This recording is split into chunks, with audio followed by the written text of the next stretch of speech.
I hated my current existence. And so I think some people like don't hate their current existence enough. Like you either have to really believe that this thing's going to happen, or you have to know that your life sucks. If you do not know the inputs that are going to get the output that you want, then what are you doing? If you are angry, use it. If you are sad, use it. Or it uses you. You know what I mean? In your view, what makes a really good entrepreneur / leader? I think that they have to have the power to influence, and that is across lots of things. They have to be able to move other people. And you can define sales as the ability to get people to comply with your request. You can define leadership the same way. Management, marketing to a degree is getting people to comply with a larger request, publicly. But I think that fundamentally is a skill that people have to have if they're going to be successful at entrepreneurship. They have to have tremendous drive, whether that's a combination of towards or away. So they have a big mission that they really want to achieve, or they have some very big fear that they're running away from. Either way, I think the fuel works, just from a pure entrepreneurship perspective. The third piece is impulse control, is that they have to be able to say no to things on a regular basis for an extended period of time. And I think they have to be able to boil down the success of their business into inputs and outputs. Like if you do not know the inputs that are going to get the output that you want, then what are you doing?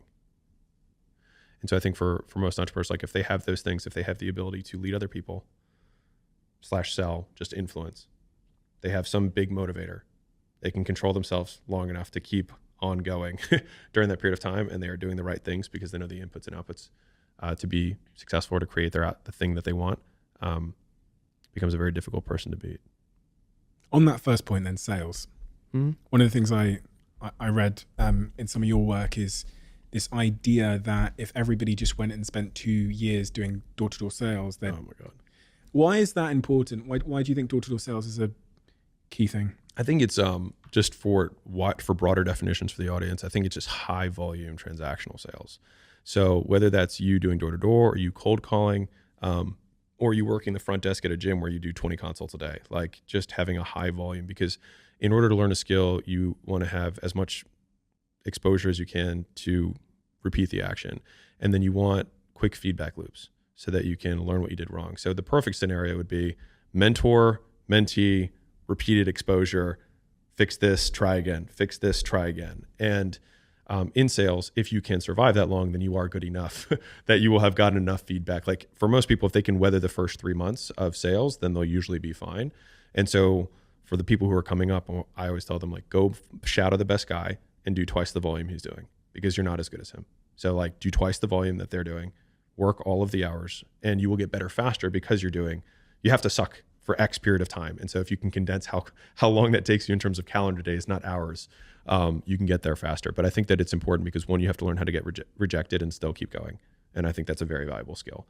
And then two, there's lots of like little things that you learn in just interpersonal communication that you can use with teammates later. You can use in marketing, because a lot of the best marketers started as salespeople, and marketing is just sales one to many, at least as I understand it. And so having that kind of repetition just develops a deep understanding of human psychology, I think. And I think it's important if you want to get people to give you money for the thing that you have, having that as a base skill comes in handy. I think a lot of people aren't orientated towards developing skills. I think they're orientated to lifestyle, to what I can post on Instagram, to whatever's cool. But this idea of developing skills requires this thing that's kind of absent in modern culture, which is patience. And a lot, like you said, rejection. Who wants that? There was no glamour in what you said, Alex. Yeah. It's funny because a lot of us want traits, right? We want to be patient. We want to be humble. We want to be, long suffering, whatever words you want to use. But in order to, if I would say, hey, how would you if you had to create a human, what would you put them through to make them tough? It probably wouldn't be a really chill life. Yeah. What would you put them through to make them patient? Well, you probably wouldn't give them things immediately. And so it's like, we want these traits, but each of the traits has a price tag attached to it. And it's just like, do you want to pay the price tag to get the thing? And so I think if people reframed the period of life that they're going through as the price that they're paying out of their wallet, but the wallet is their time, is the seconds of life that they're trading for it, then I think more people will be willing to make the trade. Because at least when I look at myself, like when I'm 80 something years old and I'm looking back on my life, I want to have these traits. But in order to have those traits, I know I have to go through these things. And I think for me, that's given me a lot of comfort in hard times.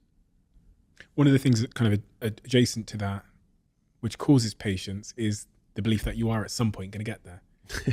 So like, it's all well and good you saying to me, you do this for 5 years, Steve, and you'll build the skill. But I go, well, listen, if I want to be a millionaire, and I have low self-belief, I'm going to have low conviction. So I'm not even going to take the bet. Yeah. So how does one build that self-belief? Self-belief is such an interesting thing because it feels like this real, it's clear to some degree that you had it in that moment of turmoil. Also, the reason I say to some degree is because it didn't seem like you had a plan B anyway. So I'm like, you were already in your parents-in-law's playroom or whatever. So I had nothing to lose. Yeah, you had nothing to lose. So I don't know how much self-belief is applicable, but regardless, to keep gracing those hurdles, you need some kind of conviction that like this is the right way to go. How do people build that?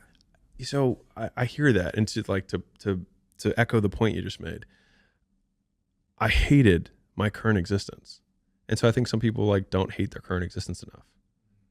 And so I don't think you either have to really believe that this thing's going to happen, or you have to know that your life sucks. And I knew that my life sucked, and so I knew that if I did something else, it would have a higher likelihood of changing my life than not doing something. And at least that's how I would say that I probably saw it in the beginning. It's like I didn't know if it was going to work, but I knew that I wasn't going to stop. I heard a quote some 10 years ago, which just came to mind when you said that, on some YouTube family vlog, where he said, change happens when the pain of staying the same becomes greater than the pain of making a change. Yeah. And in your situation now, it sounds like, well, this is less painful. 100%. I think that's the basis of most change. Either you have to have a reward that incentivizes you. It's the away towards or away. It's either we're going away from pain or we're going towards pleasure. And I think a lot of people are really looking for that passion that's going to be towards. But I think early days, and I talk a lot about this, but I think negative motivation is poo-pooed too much. If you are angry, use it. If you are sad, use it. Because what else are you going to do with it? You might as well let it help you. Or it uses you. You know what I mean? And so I always like to see, when I was in my earlier days, I felt like I was wielding my anger, at least in a direction. And I think also a lot of people think that they have to get it right on the first shot. But one of the beliefs that I had was that I just want to be directionally correct. If I move, I know that I don't like this. And so this way is not where I am. And so I will start taking steps this way. And from the story that you at least heard, it's I'll ping pong a little bit to try and directionally move that way. And it's funny because Caleb's seen plenty of things from what we do at acquisition.com where we're we'll try it out. And if it doesn't work, then we're oops. All good.